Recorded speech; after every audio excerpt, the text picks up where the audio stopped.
shining a beacon on the bazaar.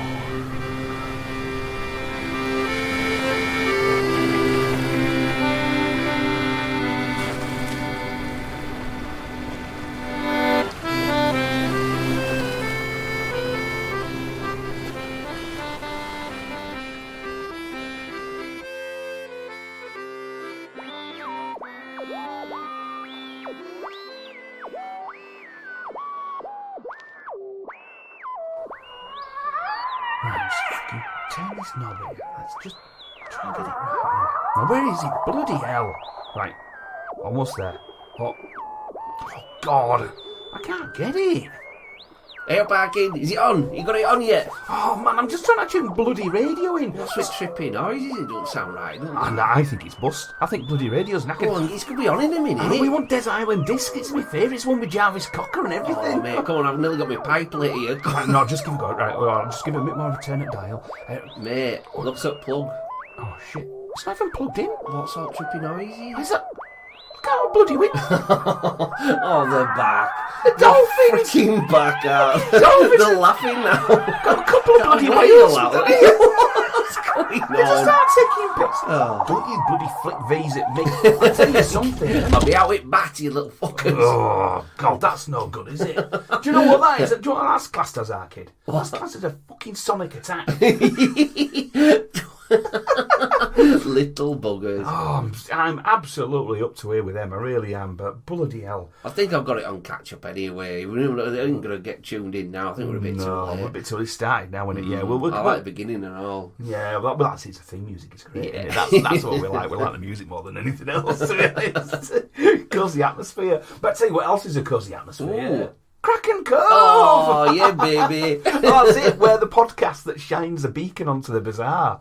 And I'm Matt. And I'm Benny. And here we are. We're going to read some wonderful stories out. We're going to cast my light out. Good lad, you've been casting. So me and Benny's a little bit unpolitically correct these days, but we're going to sit in. We're going to smoke our little pipes. Oh, sitting because we're in the observatory today, so we're having a bit of time off, a little bit of a nice sit and a study of a few nice things. Exactly. You know? Windows are open, so we're not stinking the place out with those pipes. Yeah, that's it. And please smoke responsibly, people. It's only now and again. It can't that much. Well, I think the idea of like sonic attacks, I think we should stay in that kind of thing. We should, in the auditory arena. Yeah. That's where we should look this time. So I'm going to cast my light out. I'm going to see what we can see. But before we cover all that sort of thing, we just got a little bit of news from last week. We got a little bit of a callback, if you like. You know, we had a listener, a bit of a request. You see, they wanted to look into stuff. Yeah. So hi, Glenn. Thanks for getting in touch. And he wanted to know about a bit more about the old Nazi werewolves we were talking about. Oh, Glenn Monkey Boy. Yeah. Cool. So he wanted to know a little bit more about that, and so I thought, better have a nosy, better find out a little bit more about it. And he threw up some really interesting stuff because we thought there might have been a kind of a military force that had been in some way kind of doctored and changed to be kind of I don't know, to be weird monster soldiers. Yeah. And it's nice, a little bit more interesting than that. So we've got ourselves a little piece here, right, from the SmithsonianMagazine.com by Lorraine Boissonnert. Right, really odd name that. I like it though, it's nice stuff, right? And this is the Nazi werewolves who terrorised Allied soldiers at the end of World War II. Trippy. So, American intelligence officer Frank Manuel started seeing the symbol near the end of World War II, etched across white walls in the Franconia region of Germany. A straight vertical line intersected by a horizontal line with a hook on the end. Most members of the Counterintelligence Corps were of the opinion that it was merely a hastily drawn swastika, Manuel wrote in his memoir. But Manuel knew otherwise. To him, the mark referred to the werewolves, the German guerrilla fighters prepared to strike down the isolated soldier in his jeep, the MP on patrol, the fool who goes a-courting after dark, and the Yankee braggart who takes to the back road. In the final months of World War II, as the Allied troops pushed deeper into Nazi Germany and the Soviet Red Army pinned the German military on the Eastern Front, Hitler and his most senior officials looked to any last resort to keep their ideology alive. Out of desperation, they turned to the supernatural for inspiration, creating two separate lupine movements. One, an official group of paramilitary soldiers. The other, an ad hoc ensemble of partisan fighters. Though neither achieved any monumental gains, both proved the effectiveness of propaganda in sowing terror and demoralising occupying troops. Oh, he's pretty fucking desperate there, though, isn't he? You know, let's get to werewolves. You know? Yeah. Did he try out else? Well, this is the thing. I mean, the weird thing about this is, if you sort of think about in France, right, the French partisan sort of soldiers, they were sort of blowing up railways and doing all sorts of causing all sorts of trouble. But in this case, they're going to have the shoes on the other foot. So when the Brits and the Americans and the Russians are all going to be in Germany, there's going to be the equivalent of the German soldiers and these other little partisan group that they're going to have as well, the ad hoc group. They're actually in a way going to be almost as effective as trained troops because they know the land, they know where they're going, they know what they're doing, you know. And they're fighting for their own land, and it's a fierce thing to have in your belly, isn't it? Absolutely, you know. But and I think this is what, and to call them werewolves, to say these guys are sort of like they look normal in the day, but in the night they turn into vicious killers, kind of thing. Yeah, and plus they'll be doing stuff at night anyway, when it's great cover, isn't it? Yeah, this is it. So, from the start of the war, Hitler pulled from Germanic folklore and occult legends to supplement Nazi pageantry. Higher-level Nazis researched everything from the Holy Grail to witchcraft, as the historian Erich Kurlander describes in his book, Hitler's Monsters, a supernatural history of the Third Reich. And among these mythological fascinations were werewolves. Kurlander says, according to some 19th and early 20th century German folklorists, werewolves represented flawed but well-meaning characters, who may be bestial but are tied to the woods, the blood and the soil. They represented German strength and purity against interlopers. That's interesting, isn't it? Interlopers. So people coming in from outside, getting on their land. Jeez. Yeah, this is it. So I think what they're almost like saying is the werewolf is, although it is a strange creature, it is as much part of Germany as Germany, the soil or anything. You know? Cool. So, but I mean, our immediate go-to when we're talking about werewolves, though, obviously, is a feral beast out of control, isn't it? That's but they're not looking at it like that. They're looking at it as something a bit different. And I have looked into other very old werewolf stories, by the way. And this is something I've come up against time and time again. The old traditional ones were actually just like a wolf-headed man who didn't really mean any harm, and in some ways would help people out. He would like dry hump your leg, you know what I mean? Imagine that. I'm just going to wait till you're done. Well, as long as once he's rolled over and turned his belly for a tickle, it's fine. Good werewolf. But the werewolf was an image Hitler harnessed repeatedly. From the name of one of his Eastern Front headquarters, the Wolf's Lair, to the implementation of Operation Werewolf, an October 1944 plan for Nazi SS Lieutenant Adolf Prutzmann and Otto Skorzeny to infiltrate Allied troops and sabotage supply lines with a paramilitary group. Skorzeny had already proved the value of such specialised strikes in 1943 when he successfully led a small group of commandos to rescue Benito Mussolini from a prison in Italy. Wow, so I mean, these are all activities I didn't know were going on. Yeah. You know, these are all new to me. So I think what we're really looking at, they wanted to train these troops up. They weren't just going to be like just guys with like a I don't know. Wolf's head on? Well, they were just like a pick and a shovel, or they weren't going to be like a single shot musket. These guys were going to be able to kill with bare hands and everything, right? So the original strategy in 1944 to 1945 was not to win the war by guerrilla operations, but merely to stem the tide, delaying the enemy long enough to allow for a political settlement favourable to Germany. Right? Yeah. But that plan failed, in part because of confusion over where the group's orders came from within the chaotic Nazi bureaucracy, and also because the military's supplies were dwindling. The second attempt at recruiting werewolves came from Minister of Propaganda Joseph Goebbels, and this time it was more successful. Beginning early in 1945, national radio broadcasts urged German civilians to join the werewolf movement, fighting the Allies and any German collaborators who welcomed the enemy into their homes. One female broadcaster proclaimed, I am so savage. I am filled with rage. Lily the Werewolf is my name. I bite, I eat, I am not tame. My werewolf teeth bite the enemy. Hello. I don't know why that gives me a little bit of fizz. did that give you a twitch? I don't know why, but that's like it's a weird game. We like the idea, Lily the Werewolf. No. I won't be putting that accent on again. Get you all a bit giddy. While most German civilians were too exhausted by years of war to bother joining the fanatical crusade, holdouts remained across the country. Snipers occasionally fired on Allied soldiers. Assassins killed multiple German mayors working with the Allied occupiers, and citizens kept caches of weapons in forests and near villages. Although General Patton claimed, This threat of werewolves and murder is bunk. the American media and the military took the threat of partisan fighters very seriously. One US intelligence report from May 1945 asserted, the Werewolf Organization is not a myth. Some American authorities saw the band of guerrilla fighters as one of the greatest threats to security in both the American and Allied zones of occupation.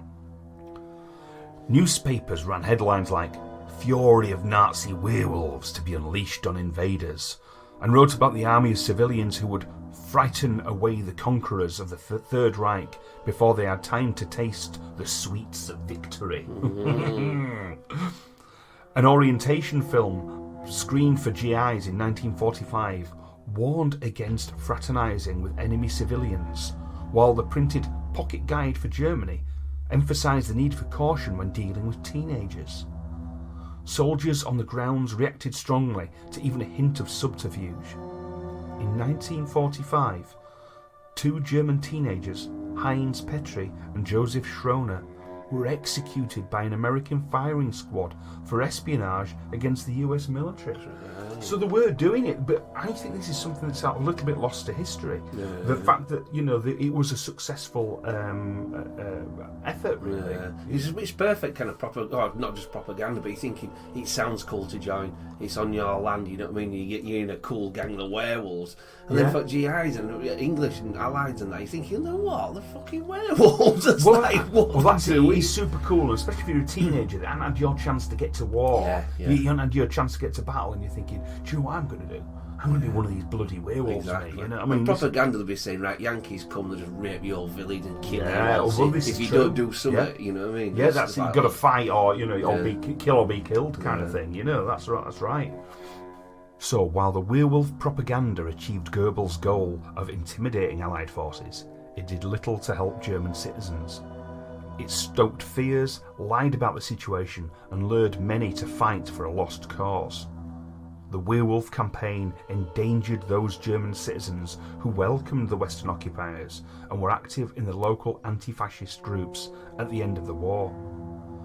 Local acts of terror continued to 1947, and Biddiscombe estimates that several thousand casualties likely resulted from werewolf activity, either directly or from reprisal killings, Tit for tat. Yeah. But as Germany slowly returned to stability, fewer and fewer partisan attacks took place, and within a few years the Nazi werewolves were no more than a strange memory left from the much larger nightmare of the war. Well, it's true though, you've got to get sick of that. You can't go down to 24-hour garage on a full moon. You get your lucky machine gun and shit. It's like everyone's going to have enough of it eventually. Let's just pack it in. Well, I think as well that there's that fear, again, as you think, oh God, no, we're going to be taken over. It's the occupying forces, they're all going to be all shit to us and awful. And then they're coming in and going like, you're getting bars of Hershey chocolate and stuff. Exactly. And getting kind of as long as you're on the American side. I mean, because they're on Russian side. It's exactly what you thought. You're getting sort of shot, stabbed and raped and stuff. It was frightening, wasn't it? Oh man, I don't. Is it the rape of Berlin or something? Yeah, it was like, nasty. what? The what? Yeah. He did what? You're supposed to be like the good guy. I've got the book of that. I think it's Anthony Beaver wrote it. Actually, Justin. It's a silly Beaver. name. That's better. But that's going to be absolutely harrowing. I bet I couldn't read it, mate. That's just too much for me. Yeah. No. No, it's a bit heavy going, but But no, as soon as they realised they got it a little bit cushy, the Germans, they turned over a new leaf, didn't they? Yeah. And I think it's turned out for the best. But I think it's good to remember the werewolves, because if the that wasn't a werewolf for you. What was that? Yeah, so I think it's best that we do remember the werewolves. And learn lessons from history. I've never heard of it. It's fascinating. Little rumours here, there, never. But only a few years. But you think, God, yeah, it's better to remember it.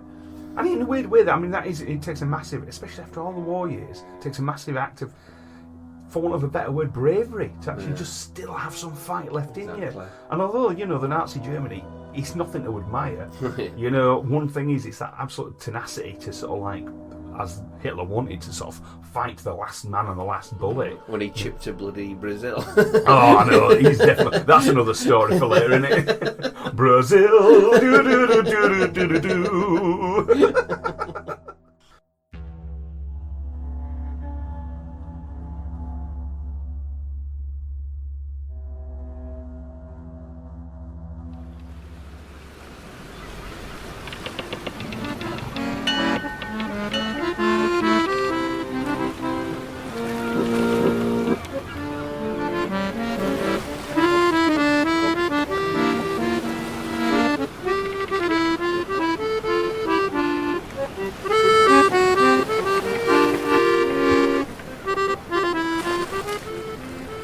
So that's the Nazis our way, and that era were a bit terrifying, wasn't it? Yeah. But at that same time, some people are having a lot more fun. All right. Yeah, that's World it. War where? Yeah.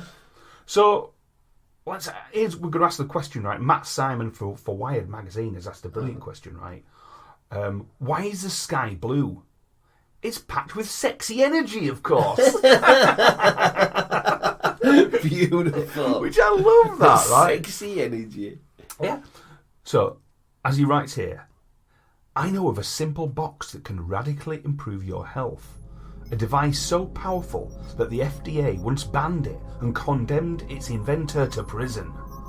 But luckily, and quite graciously, its design has been left unpatented, free for all who might care to harness the mysterious orgone energy that pervades our universe. And you can even get the 175-page instruction manual. You can just download it and man, I want one. Yeah, I want sexy we can energy. make one. Let's make the lighthouse just a full orgone accumulator. Yeah, so this is a follow-on from something we mentioned again last week. We mentioned like that orgone energy. Yeah, I didn't really know an awful lot about it. It just sounds ace, doesn't it? It sounds sort of superhero. Yeah, it sounds ace. So let's have a little deep dive into it, First things first, your orgone accumulator, as it's known, must be big enough to comfortably seat a human being. And if you're able to bury it in the soil, all the better, for the dirt only enhances the effects of the orgone. Its walls must consist of alternating layers of metallic and non-metallic substances, for example steel wool and cotton. Right. And the inner surface of the device must be bare metal of some sort. Cool. So would you like a little look at an orgone accumulator? Yeah. Right, let's have a little look here. But that's so there you go, that's the inside of an orgone accumulator. That's a really shit chair though, isn't it? They could have made the chair sexy. Yeah, you want all about the sexy look of it. Yeah, you do. But it does, the box looks good though. You can tell the metal, can't you? Nice little bit of a look around it. Well, I think it's zinc inside there. I think it's, as you quite rightly say, I think it's an oak case or an oak cabinet. I'll show you a little picture of it when it's close so you can really admire the old carpentry. Let's have a little look here. Oh, that's lovely. Yes, a little bit of stain work. But if you think about that, you see, you could have an orgone accumulator in your front room and it won't look out of place. Yeah, it just suit your furniture. Yeah, it just looks like a nice little cabinet you've got going on there. What the hell does it do then? What's going on here? Well, let's have a little look into it. Let's see what happens. I swear though, if it's a vibrating, the chair didn't look like it was going to vibrate. So, no. So when you've done, you built your box and everything like that, right? You get yourself into your orgone accumulator. You shut the door behind you and you take a seat.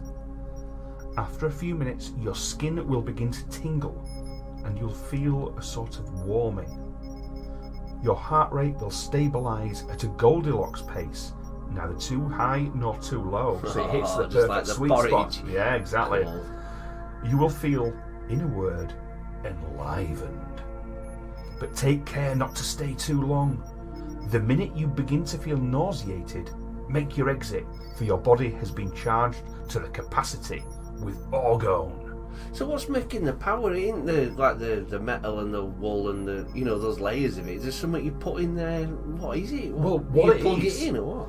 In the strange and colourful history of pseudoscience, Wilhelm Reich's discovery, quote unquote, of orgone, a substance that's not only a life force, but indeed makes up the very fabric of space, right, must surely be a watershed. This is a story of a man who went from psychoanalysis wunderkind to enemy of Hitler, to enemy of the US government, only to die a lonely death in prison. Yet somehow, almost a century later, his bonkers ideas live on. Wow, this is mental. So everybody were like loving him and suddenly hated him quickly. Who imprisoned him? Yeah, US? well, let's find out. So, Wilhelm Reich was born in Austria in 1897 and rode the rising wave of the psychoanalysis discipline in the early 20th century under the wing of his mentor, Sigmund Freud. Yeah. Wow. He was a devout Marxist and argued that the proletariat was so politically impotent because the workers were sexually repressed. So what he's trying to turn around and say, like, the ordinary working class people, they're a bit kind of, they're a bit under the thumb. They're not really letting the sexy side go. So if they became a little bit more free and easy sexually, they'd be a bit more free as a class system, if you know what I mean. They would be kind of, and that's the thing that I get you now. You're in tune with yourself, your own sexuality. Therefore, you're up for more better ideas, different way of thinking. That's it, cool. Yeah.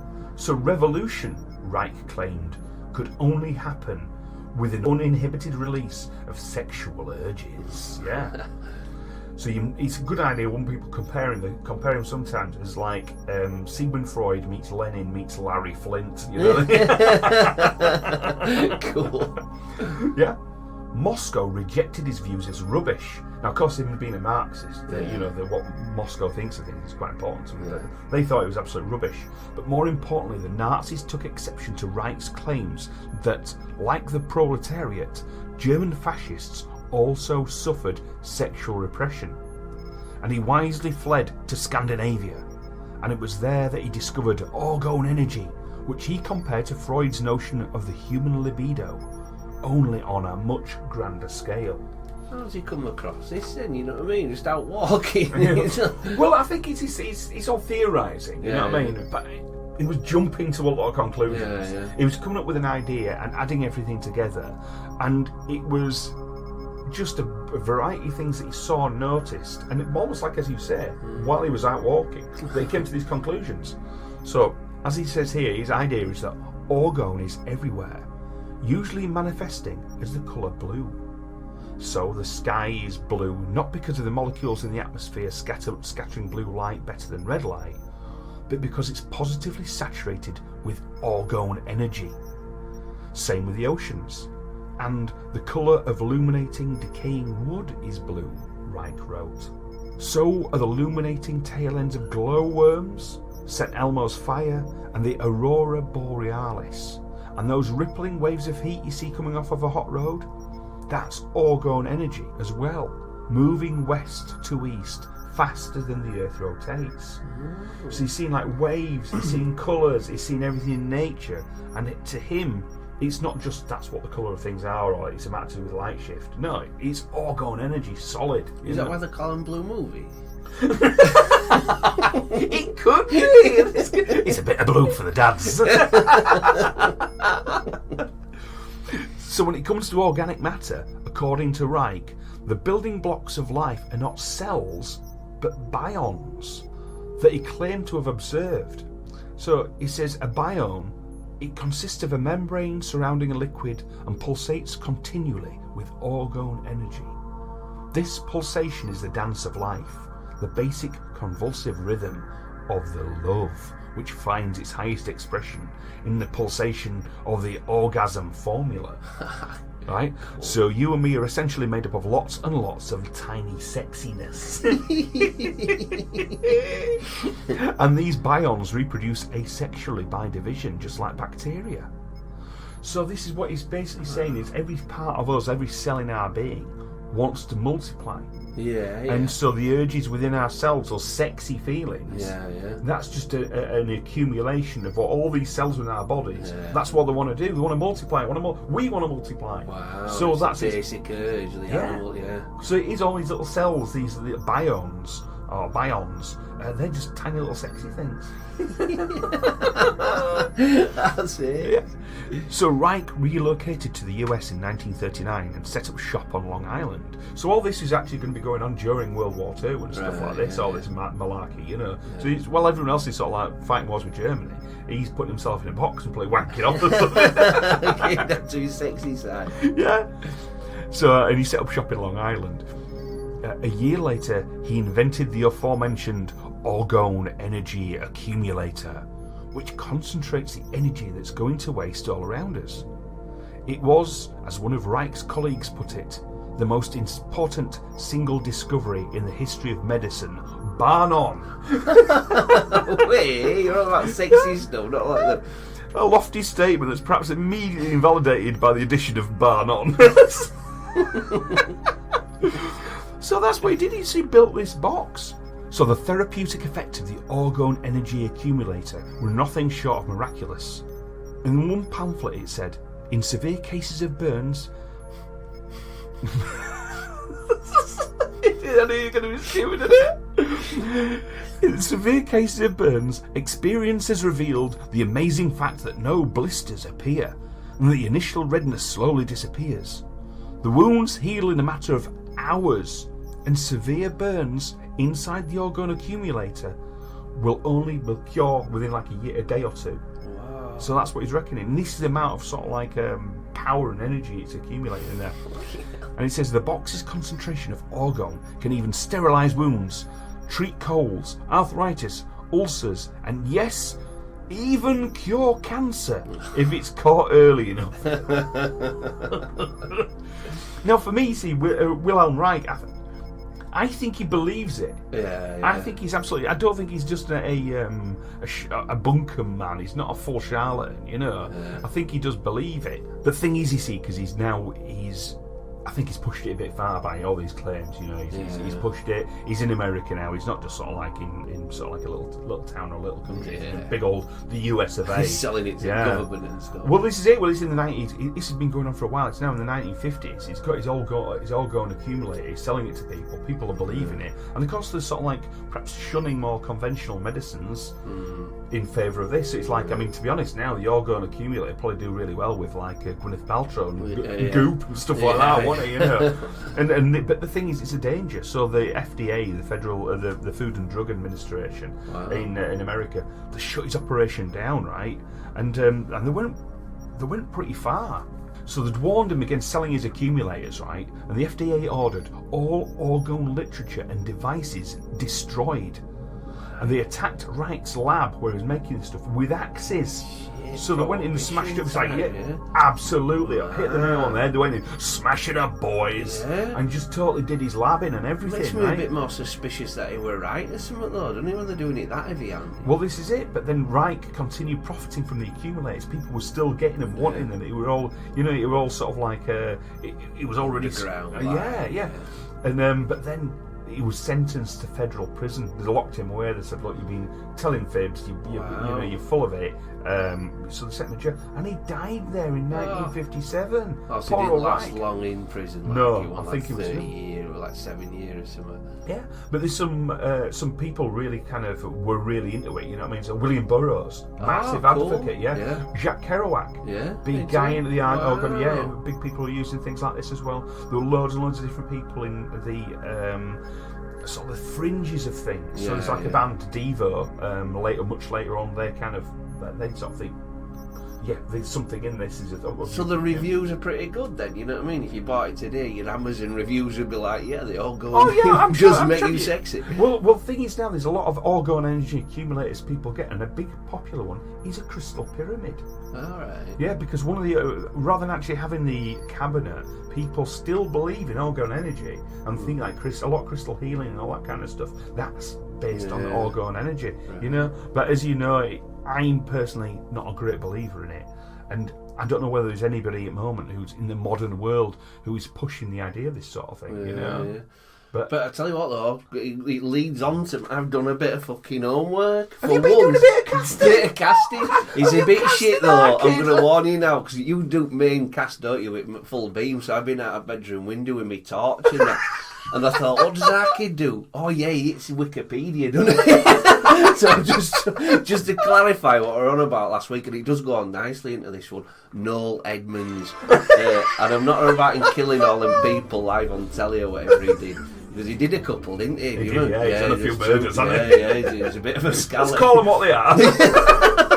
Doing it once is a mistake, doing it twice. I mean, we don't like to put our head in the noose in these things or sort of set ourselves up for sort of like any kind of libel. Yeah. But I mean, I think we're safe to say that Noel Edmonds is a murderer, a multiple murderer. Soz Noel, but the truth has got to get out, dude. Even though you got your hair and that flashy beard. But anyway, Noel's he's into cosmic ordering. So he reckons that because he's you remember House Party that he did with Mr. Blobby? Yeah. It was that shit. He couldn't get another job until he got into cosmic ordering. Yeah. And then he got the deal or no deal gig. You know what I mean? So he said because he's using these, these So is he blaming it on cosmic order? Yeah. He said he couldn't get a job. Literally, House Party was that shy. He was just like, look, everyone going around. They're like, oh, go, we're done with you, Noel. And then he was like, oh, let's get into me inner self with his cosmic ordering. And that's it. He got deal or no deal, and he was laughing.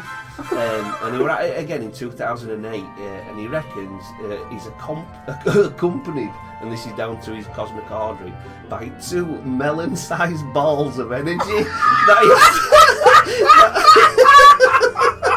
he has to carry over his shoulders. You're like, what? And honestly, check Wikipedia. I'm not, you know what I mean? He's a proper dirty fucker. But this is all in print, so read it.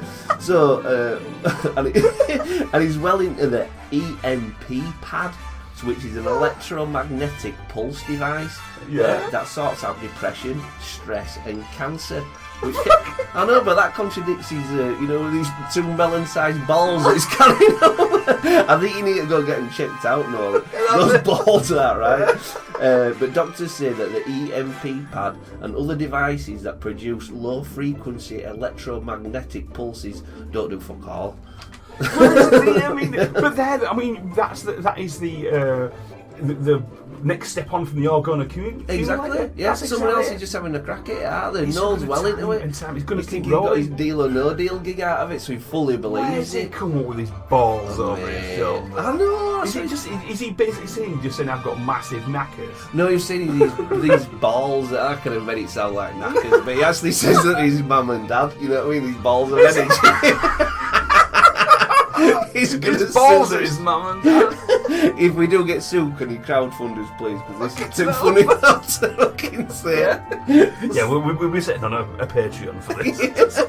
And just to clarify as well, remember I was on about the little European dude that moved all them boulders and stuff. Oh yeah. Well, he put them on back at trucks and all that. It was Mr. Leeds Callanin, and his place was called the Coral Castle, and he moved it to say it with reverse magnetism. Well, there we go. Yeah, there you are, Benny homework. Did it? Well, I thought it was fantastic. Thank you, Arky.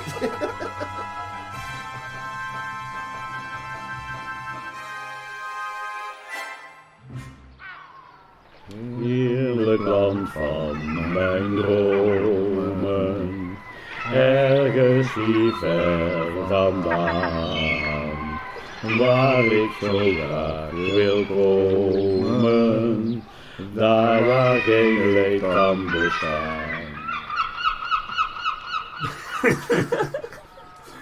Now we've covered Blobby and big balls in the sort of guise of Noel Edmonds, right? I need to ask you a question, right? What is it again? This is something we talked about last week.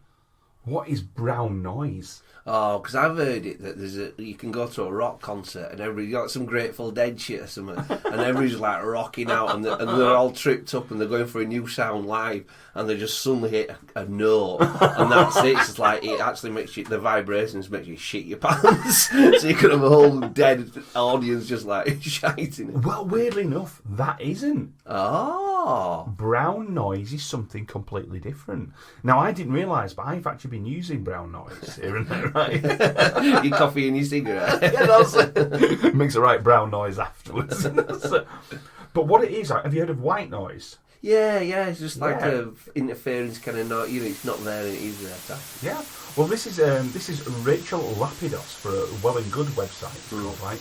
And she says half of our editorial staff fall asleep using the same white noise app, but for brown noise, right? So she's been sort of like falling asleep for years to sort of like the sound of white noise because it tunes out her boyfriend snoring, and she doesn't like complete silence. Right. So I'd imagine she's probably like a city girl, Yeah. this lass, because a lot of people time when you've been used to being sort of in a city, you used to like a little bit of a buzz and a hum going on in the background. Forces, I've heard that Yeah. loads before. People in Really? forces, you know what I mean? They have to have some on because they can never get Yeah, fucking well, a quiet. lot of people put on like a fan, don't they? Put on like a Yeah. little fan on the go, put something on just to create some noise so they can fall asleep because the silence does right in. Right?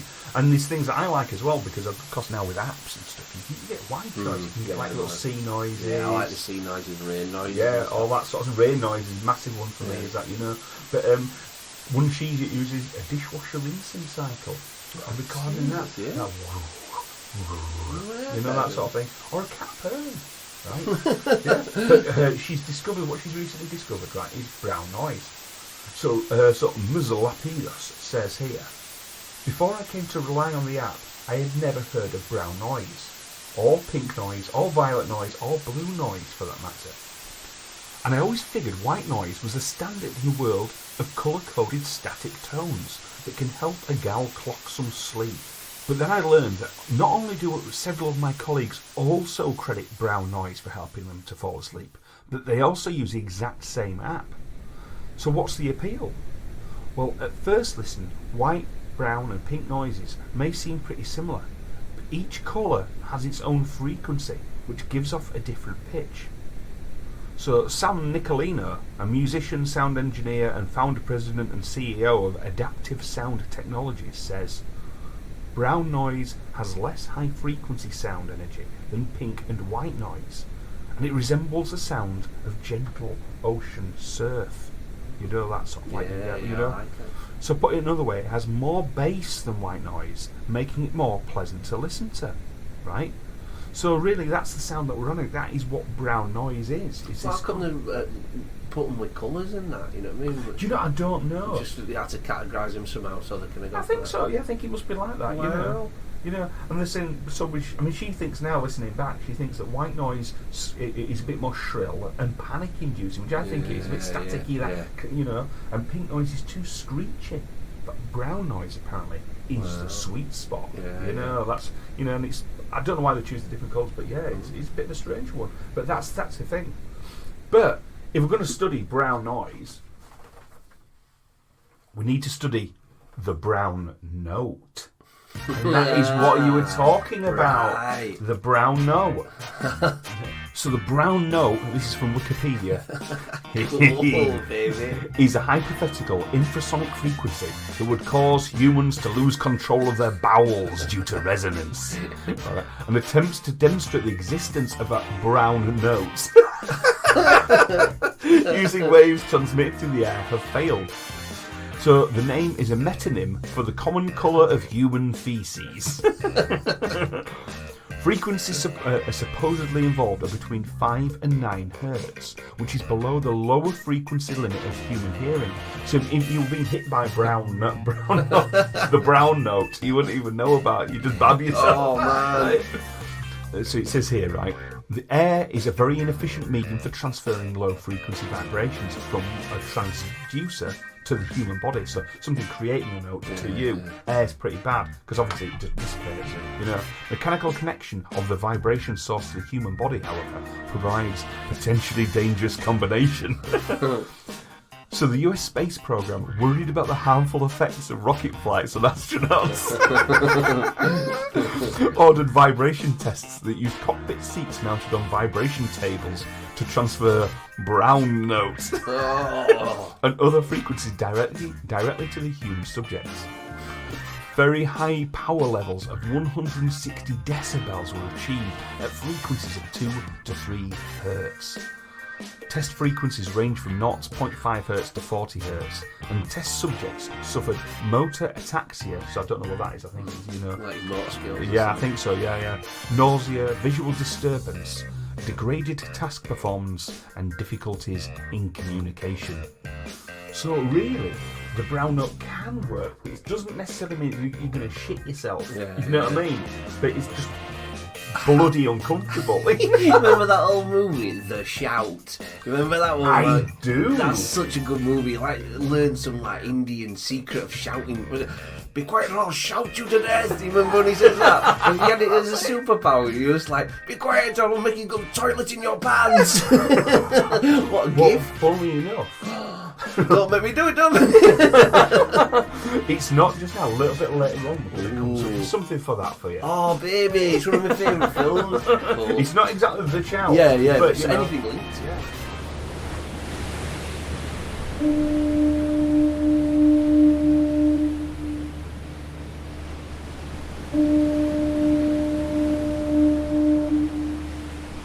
So, now, have you ever heard of a guy called Vladimir Gavro? No, but he sounds pretty cool. He does sound pretty cool, doesn't he? I like the sound of him already, right? And Vladimir Gavro, born Vladimir Gavronsky, they don't know when he died. Died between 1968 and 1972. Did this character, right? Was a French scientist making experiments on the biological effects of infrasound. So these are the same things as like brown noise and stuff like that. You know, these are sounds that below or above. Yeah. I believe it's above as well. The pitches of human hearing. Yeah, so dogs and cats are going fucking mental, but we're just shitting his pants. Yeah, this is it exactly. You know, but this is it. So he's like, so Gavro was born in Russia. His interest in infrasonic waves first came about in his lab during the 1960s, when he and his lab assistants experienced pain in the eardrums and shaking lab equipment, but no audible sound was picked up on his microphones. Right? He concluded that it was infrasound and got to work preparing tests. So this is a piece about Vladimir Gavro here, and he was actually included in a book about him by Jerry Vasilatos, right? And it's a book called Deadly Sounds by Dr. Vladimir Gavro, right? Oh, Vlad the Gav. Yeah, this is it. So it's pretty, this is pretty scary stuff in a weird way. The central research theme of Dr. Vladimir Gavro was the development of remote-controlled automatons and robotic devices. To this end, he assembled a group of scientists in 1957. The group successfully developed a great variety of robotic devices for industrial and military purposes. And in the course of developing mobile robots for the use in battlefields and industrial fields, Dr. Gavro and his staff made a strange and astounding observation which not only interrupted their work, but became their major research theme. Housed in a large concrete building, the entire group periodically experienced a disconcerting nausea which flooded the research facility. Day after day, for weeks at a time, the symptoms plagued the researchers. Called to inspect the situation, industrial examiners also fell sick with the malady. It was thought that the condition was caused by pathogens, a building sickness, right? No such agencies were ever biologically detected, yet the condition prevailed. Research schedules now seriously interrupted. A complete examination of the building was called. The researchers noticed that the mysterious nauseation ceased when certain laboratory windows were blocked. It was then assumed that chemical gas emissions of some kind were responsible for the malady, and so a thorough search of the building was undertaken. While no noxious fumes could be detected by any technical means, the source was finally traced by building engineers to an improperly installed motor-driven ventilator. Wow. So just a ventilator, right? So the engineers at first thought that this motor might be emitting noxious fumes, possibly evaporated oils and lubricants. So it's like burning when you're pumping fumes into the thing, yeah? Two gases kind of meeting and it's... Yeah, exactly, it's something like that, yeah. Nothing was found, right? And it was found that the loosely poised low-speed motor, poised on its cavernous duct of several stories, was developing nauseating vibrations. So this ventilator was pumping air into the building, but it was over a pipe, And it was just creating this. Wow. Yes, it just that acoustics of that weird shaft and that weird, the fan's speed. Yeah. Oh, that's it. So then what they started doing then is they started kind of tinkering with this motor, sort of thing, this ventilator, and they started opening doors and windows and things like this to try and see what they could do, recreate it, stop it. And this almost like the building became the experiment. Wow, that's like haunted house shit. I love that. Exactly, that's what what it's like. It's like this is what they say a lot of things to haunted houses are. It's the oscillations, the way wind flow, things like this could be some of those things, right? So they tampered with like sound intensity and pitch. They adjusted the tightness of the springs that it was on as well to sort of like see what they could do with it. And again, the whole building just turned into an instrument. Oh, that's awesome. Yeah, but they could not pursue the search for long time periods. During the very course of tracking the sound down, an accidental direct exposure rendered them all extremely ill for hours. Just completely fucked them up. It's immensely powerful.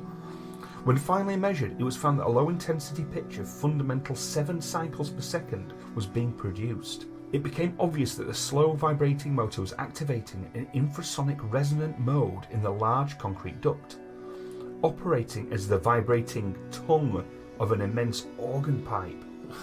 That's a bit weird, that. A bit of stuff of nightmares with that. Now, a lot of researchers before this had been aware that like a loud bang, things like this can sort of spook people and screw people up. They've never really thought about sort of quiet sounds or infrasonic sounds, nothing like that. Had never been really sort of been aware of it. They weren't aware that there were sounds that far below the range of our hearing abilities, or that those sounds could have any way of like affect us. So in the business of military research, Dr. Gavreau believed he had discovered a new and previously unknown weapon in these infrasounds. Aware of the natural explosives by which infrasonics are generated, Dr. Gavreau began to speculate on the application of infrasonics as a defence initiative.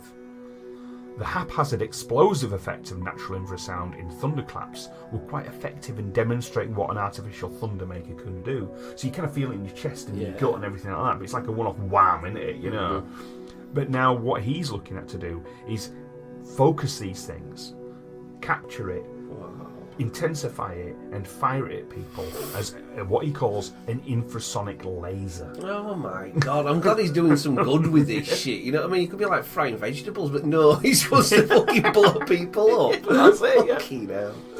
The first devices Dr. Gavreau implemented were designed to imitate the accident, so like in the building, so you actually recreate that building, They designed real organ pipes of exceedingly great width and length. The first of these was 6 feet in diameter and 75 feet long.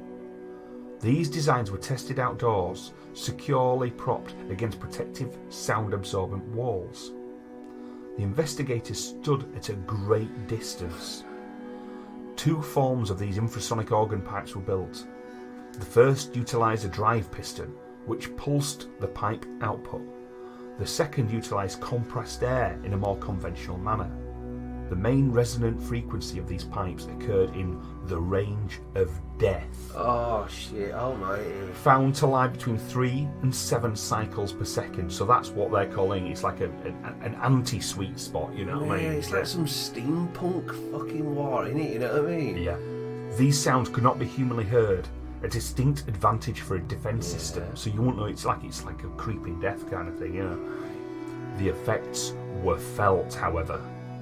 The symptoms came on rapidly and unexpectedly, though the pipes were operating just for a few seconds.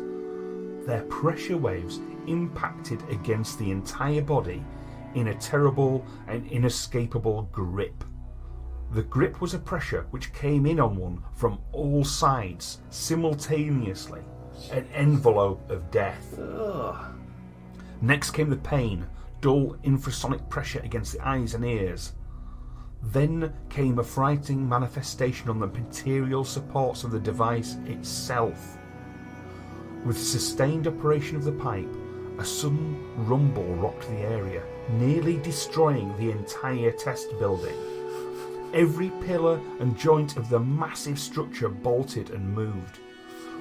One of the technicians managed to ignore the pain enough to shut down the power supply. Dr. Gavreau and his associates, even at that immense distance, were dangerously ill for nearly a day after these preliminary tests. The maladies were sustained for hours after the device was turned off. Infrasonic assaults on the body are the more lethal because they come with dreadful silence. The eyesight of Dr. Gavreau and his fellow workers were affected for days. More dangerously were their internal organs affected. The heart, lung, stomach, intestinal cavities were filled with continual painful spasms for an equal period. Gee whiz, man, that's like hardcore, isn't it? I mean, if you just think of these huge devices they're built, 75-foot long pipes, Pistons and pipes and all and also these oscillations that they're creating, right, were just mind-bendingly powerful. That even now, we still talk about like sonic weapons and stuff nowadays. You know, there's a lot of talk in the press and stuff like this about them, but they really don't know. They haven't tapped into the actual power of them. But Vladimir Gavreau, Dr. Gavreau, did, and this is the the precursor to what possibly could come later on. You know. Oh my God, you know that they had some people sat in that building like, right, you've had it. You know, let's see if it really does kill someone. You know, Well, this is can we true. borrow a prisoner or something? Well, would you like to have a look at one of the monitors for Oh, Gavreau's sound yeah. weapons? It's only a miniature version, but this is Dr. Gavreau with his sound weapon. Now, it's not a great picture, but as you can see, imagine all these formulations of pipes and things like this, Rib right? cage, you like, Yeah. you know, almost like, is it Geiger off Alien? What's that Does do? it has it like a Hitchhiker kind Yeah. of feel? Yeah, I think you're absolutely right in that. It's definitely a sinister item, and we'll be putting these photos up. Oh, on what the- year is that then? You were all suited and booted, what? Oh, this is sort of like the 1950s, 1955 kind of area. That Yeah, kind so we're of getting a thing, bit of you a know. sweet spot at years for it then. Well, I think there was like a, I think there's a trend working in these sciences, and I think different people swapping different concepts and ideas, you know. Yeah. And again, I think Inspiring. it was that time, because obviously there's a lot of things being discovered to do with like atoms and various things like this. I think there was another side of science going on altogether, you know. Experimental. Open-minded, Yeah. I love that idea of like a building and they mistakenly got that power from it. You know, it's like, that is fucking haunting, Absolutely isn't it? mad, We're yeah. making it alive or something. Oh, yeah, well, this is the thing. It's working. It does feel like something that's reaching out and gripping people in a ghostly kind of way, you know. But one of the most terrifying things of Gavreau's experiments involved an infrasonic whistle that some say had led to a line of research that has military applications, right? And this was something that was described by William S. Burroughs. He looked into this himself, right? And he said, In developing a military weapon, scientists intend to revert to a policeman's whistle form, perhaps as big as 18 feet across, mounted on a truck, and blow it with a fan turned by a small airplane engine. This weapon, they say, will give forth an all-destroying 10,000 acoustic watts. It could kill a man 5 miles away. There is one snag. At present, the machine is as dangerous to its operators as to the enemy. The team is working on a way to focus it. Various systems of baffles have been tried, but the most promising method appears to be propagation of a different and complementary sound to the wavelength backwards from the machine. This changes the frequency of an airwave length, moving in that direction, thus protecting anyone to the rear. so what he's saying is the only way to actually protect anybody operating this device is an equal and opposite waveform to protect them, to neutralise it. Sort of like a dead sound, like a, you know what I mean? Yeah, like a cushion of sound or something. I think when you're going back, backwards and that, like the old heavy metal records, and now like this is getting satanic. Your mother cooks socks in hell. But you know, I mean, there, so you've got William S. Burroughs describing what he's talking about being like a big police whistle on a van, blown by the power. Aeroplane engine. Can you imagine what insanity that is? God. You know? But you know, they did it like, oh shit, everybody's dead. You know, let's try again. You know? Yeah. What I mean? Well, it's absolutely mental, you know what I mean? It's so dangerous. But the question is, have these weapons ever been used? Have they been put into place? Have they been sort of unleashed on an unsuspecting public? Yeah, I reckon, yeah. Yeah, I think so too. Let's have a find out.